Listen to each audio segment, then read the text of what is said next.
The Dutch have a pronounced sense of normalcy. You see it in their well-ordered houses, their canals and dikes, their buildings, and their farm pastures.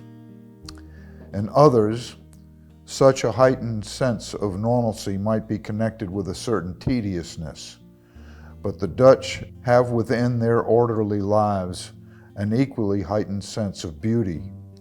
Their art is not an escape from the day-to-day life, but a celebration of it. They are unpretentious, yet colorful, steady and thoughtful without being ponderous. There is a playfulness in all that they do. That the Dutch would take an interest in my work is a source of great pride to me.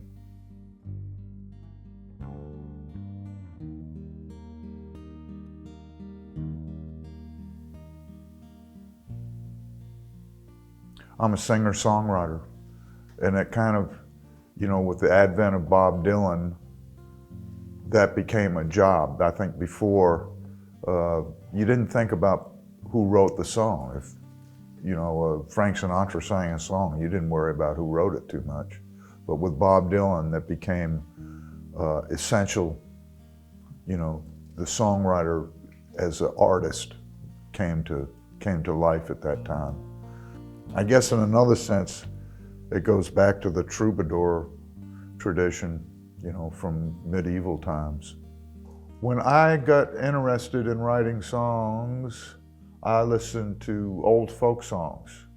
And I listened to, there was also the radio. There was Roy Orbison and the Beatles and the Rolling Stones and Aretha Franklin. All that was kind of the background music to the everyday stuff of my life. But when I thought about what kind of songs I wanted to perform, I gravitated toward folk songs, and they tended to be songs about so-and-so in a train wreck, or someone robbing a train, or outlaws. These songs are around for so long that I think some of the details of the personalities in the song kind of fall off, and they just are these people who do things, and you don't really know what their motivation is. It's left to the person listening to the song. That was intriguing to me, that you could present these stories and not supply all the details, that the person hearing the story would have to supply that for themselves. And that's a kind of cool, it has a kind of entertainment value, that the person hearing the song has to kind of lean in a little bit. That makes it a communal kind of experience. Man, you should have seen me way back then.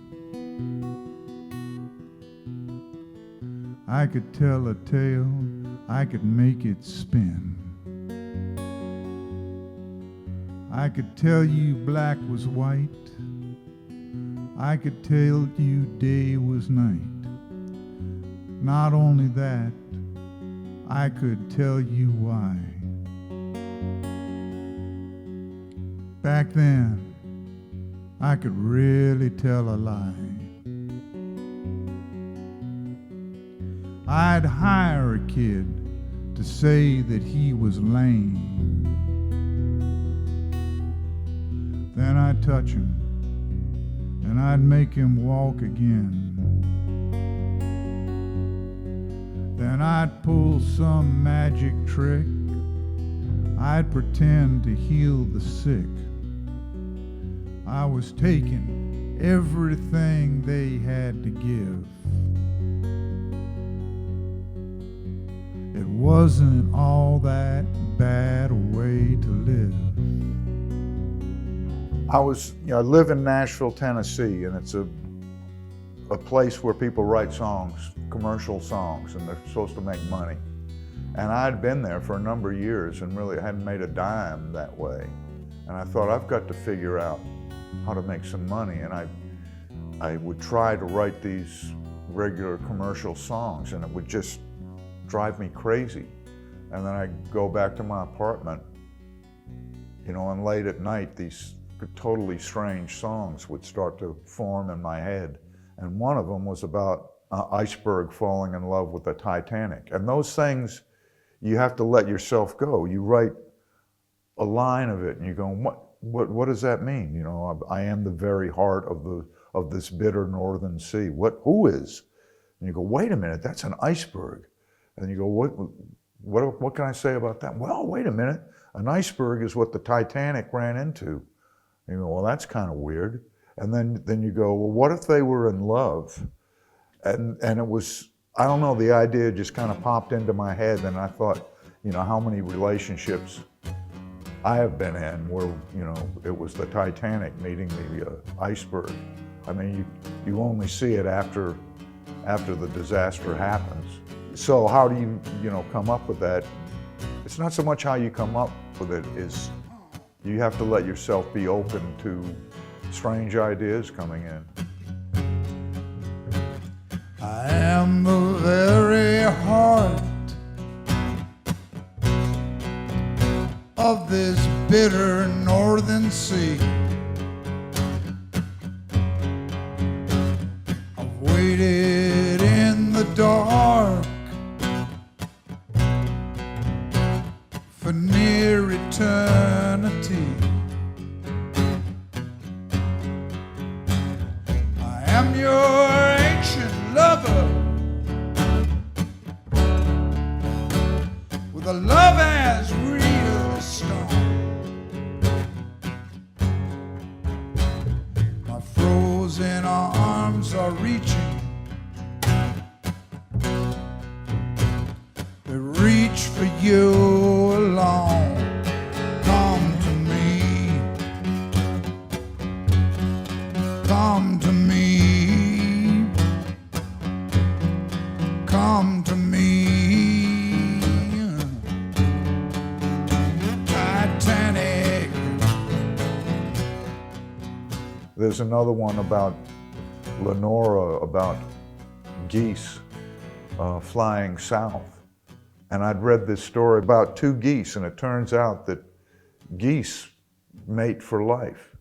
And in the story, these hunters kill one of the geese, and the other one just starts flying around the dead body. And the hunter realizes, you know, he's done this terrible thing. And I got to thinking about that, you know, and it's strange, you know, the geese were on this journey, and I wanted to say on the 10th day, this happened. And I thought, well, do geese count? And I thought, they must count in some way, maybe not the way we know it, but they have to know that it's time to go. You know, that involves a certain kind of counting. And I could see it was going to be quite long. It was in Walt's time, and it was about dead birds. I thought, why bother to write this? How could this possibly interest anybody? But you get into it and you have to finish it up. And it's one of my favorite songs that I've written. It's not for everybody, certainly, but you know, you just have to picture these things and then be open enough to let your mind go and see what they have to say. The long days of summer give way to the fall. Deep down inside us, our kind hears a call. Through autumn red leaves, we rise up and go. Hearts beating fast, wings beating slow. One takes the lead with three on each wing. The earth falls away, I hear the wind sing. Lenora, Lenora, we live for the sky. To live is to breathe, to love is to fly. And rhythm and motion, the many are one. Through wind and through rain, and moonlight and sun. Southward we fly, our wings beating strong. We'll fly till we reach the place we belong. Below us the sea, we follow the shore. My heart is at peace, my eyes find Lenore. Lenora, Lenora, what more can there be than the feel of the wind and the taste of the sea? I was on a tour and the Van Gogh Museum is nearby. Vincent van Gogh, I got to go check that out. He's a famous painter. And I went and I looked at, it must have been over 100 paintings. And then this voice kind of went off in my head and went, go back to the Van Gogh Museum. And I did it for 4 days. I just kept going back. And I just had a little notepad and I would stand in front of different pictures and just write a couple of lines, a verse. I remember there was a painting of this pair of shoes. It's just an old pair of shoes, and it said that he had to go out and wear them out to make them look the way he wanted to. Well, I wrote a little verse about that, and then the wind across the wheat field, you see the wheat bending in the wind, and then there's this bird. And just not try to say anything important, just take it in, just write kind of what I saw. I didn't even have a tune at that point, but I remember my wife, her family lives in Nuremberg in Deutschland. So I got on the train to go to Nuremberg, and there was this little kid, he must maybe 8 years old, this little boy. He was in the train, and at the station, I could look out the window and I could see his mother out there, and she wasn't scared. I mean, she's watching her. As a parent, you realize that you're going to go through this scene where you see your child leave. They go to school, they leave home. It's something you do over and over again. The boy wasn't frightened. I don't know, 8 years old, getting on a train going, I don't know where he was going. Maybe he was just up the road, I don't know. Maybe one stop, but I had a feeling he was going a long distance.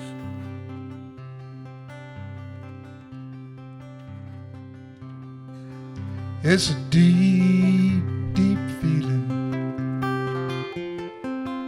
You can feel time ticking by.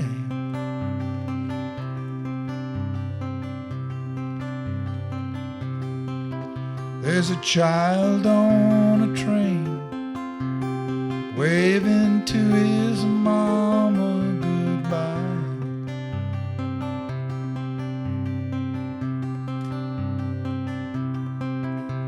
He's gonna see the world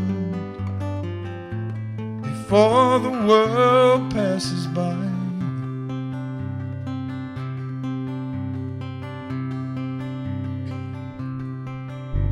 The stars are shining bright with a light that never ends.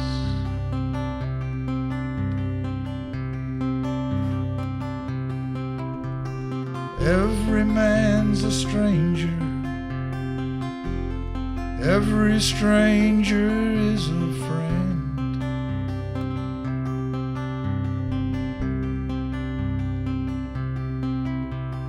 Vincent knows the feeling. He's been talking to the wind.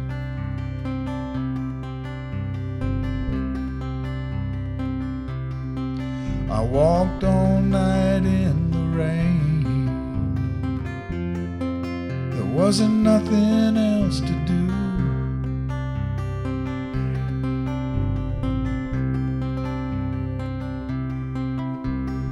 All night in the rain, I wore out these walking shoes.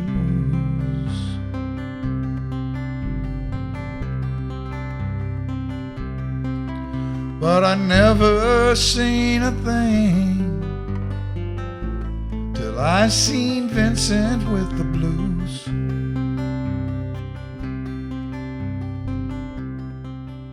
I've been listening to a lot of Johnny Cash, and then this Syrian refugee crisis started, and the two, these people being driven out of their homeland, having to go on this incredibly dangerous journeys. somehow I connected that with Johnny Cash, and that Johnny Cash was someone that kind of represented that kind of eternal wanderer. And it was, what did it mean to be, a refugee, where nobody really knows you? And he said that hobos in the United States, in the Depression era, but even now, still today, when they come to a town, they'll take a piece of chalk and will make these sort of weird drawings, and they will mean that they're signals to other hobos, saying, this place, look out for the police. This place, you might be able to get a free meal. And it was a whole bunch of weird sort of symbols. It's almost like graffiti that you'd see today. And that fit into the song. But then there was this other thing, which was a story by Ray Bradbury about a astronaut whose spaceship deteriorates, and he's still alive, but he's coming into Earth's atmosphere. He's approaching Earth's atmosphere, and he knows it's his last minutes alive, and he's just thinking, did any of this have any worth? Did my life have any meaning? And then all of a sudden, the story switches to a mother and a child on Earth, and it's a summer night, and the child looks up and goes, "Look, Ma, a shooting star." And she goes, make a wish, and it's that astronaut coming in. It's just like, I wanted to kind of catch that in the chorus about a single star shines in the sky beyond all where, beyond all why. But mostly it was about the refugees, kind of making that connection with them and Johnny Cash, and trying to write about it where it wasn't just all those poor refugees, to kind of pick one out and give them a bit of dignity, I would say.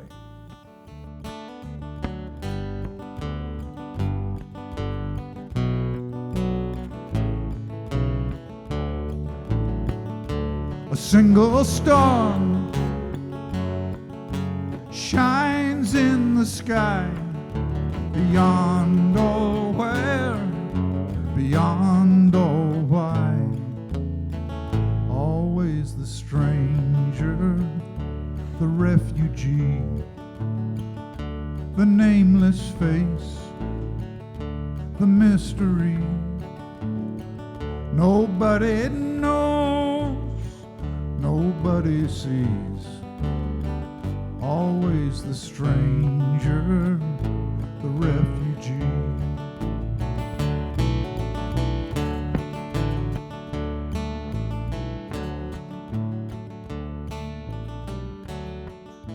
You're very dependent on people's generosity and willingness to take strangers into their house. Every time you get invited to dinner, go, You cut corners wherever you can. And, I don't drink as much as I used to, so I don't have that expense. I don't get arrested as often as I used to, so I don't have that expense. It works out great normally. I mean, on this particular tour, I managed to throw my back out, so that's kind of, a drag. But once the show gets started, I'm sitting there playing, it's no problem. Everything, it's a weird job that so much time is spent getting to that point where you're sitting in front of an audience. And that may be in, 2 hours total, but it probably took 100 hours to get there. No, touring is fun. Love is an accident waiting to happen. If you don't watch your step, you fall in the trap, and you won't know what hit you till you feel the ache, and the night lasts forever, and you lie awake, la la la, la la la.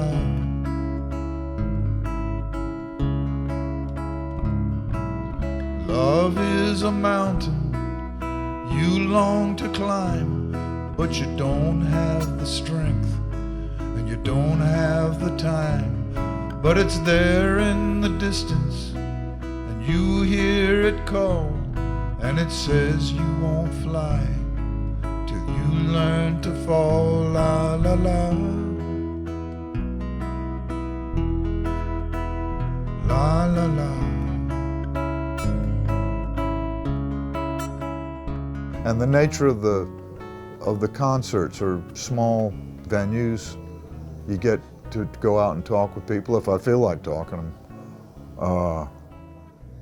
You know, and there's many old friends, people that I've been out in the audience for 20 years. And then, you know, yeah, it's great playing over here. Coming to Holland, really almost from the first time I came over, was coming to a place that was familiar and friendly, and it wasn't a problem. It's different in other places. The concerts I was getting would be in, you know, sort of places that, you know, that were bars. So I would do a set. You didn't go back to the tour bus. You didn't go to the green room. You went to the bar and, you know, talked with people. And they'd come up and tell you about their lives, and I'd tell them about my life. And they go, well, time to go do another set. I mean, it was a very intimate kind of connection. So I never felt like I had to break through a wall to get to the Netherlands. No, no.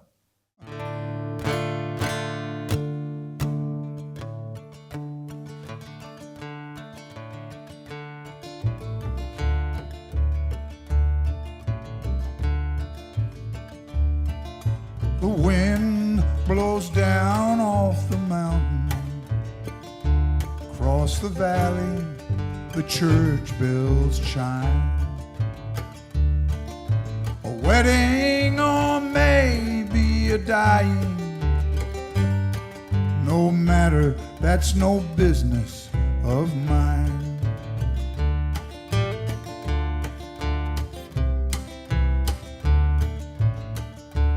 Well, she came down the stairs light as morning. She smiled as she opened the door. She sang as she walked down the pathway. Then she waved and I saw her no more.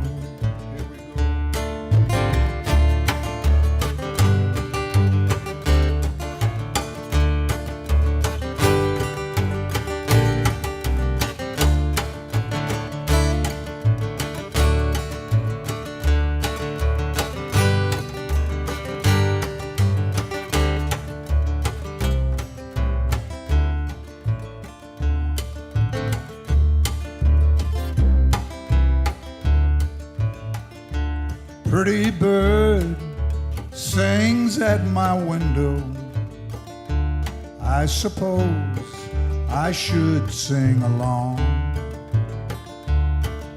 But beauty is best when she's lonesome. My voice would sing it all wrong.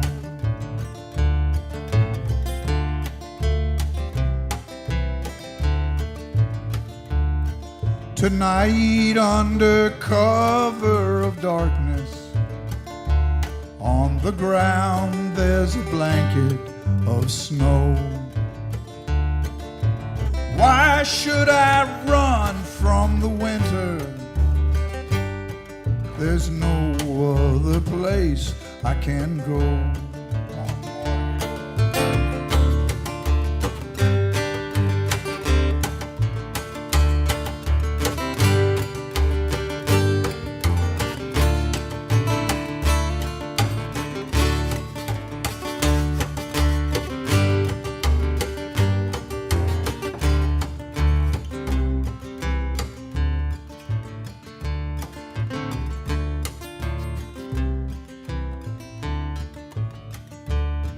Tonight, under cover of darkness, on the ground there's a blanket of snow.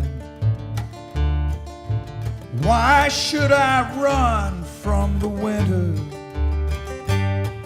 There's no other place I can go.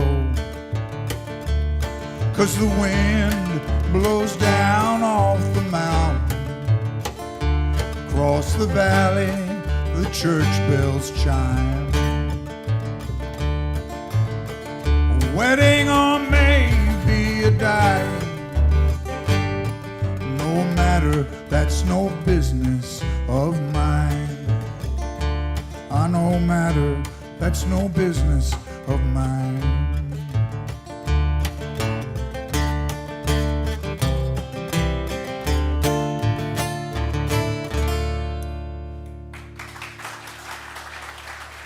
Thank you.